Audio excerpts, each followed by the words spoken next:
1947ની સ્વતંત્રતા, રાજકીય સાચી આઝાદી, રામ મંદિર પછી મળી ભાગવત.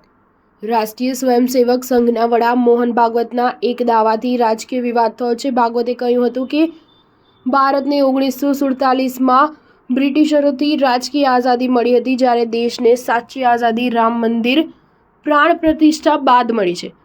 ગયા વર્ષે જાન્યુઆરીમાં અયોધ્યામાં રામ મંદિર પ્રાણ પ્રતિષ્ઠા થઈ, જેના 1 વર્ષની ઉજવણી વચ્ચે ભાગવતે આ નિવેદન આપ્યું હતું. જો કે તેમના આઝાદીના નિવેદનને લઈને ભારે વિવાદ થયો છે અને કોંગ્રેસે આકરા પ્રહારો કર્યા છે. કોંગ્રેસ અધ્યક્ષ મલ્લિકાર્જુન ખડગે કહ્યું હતું કે આરએસએસના લોકોને લાગી રહ્યું છે કે રામ મંદિર બન્યું પછી જ દેશ આઝાદ થયો. તેઓને 1947માં મળેલી આઝાદી એટલા માટે યાદ નથી કેમ કે તેઓ દેશની આઝાદી માટે લડ્યા જ નથી.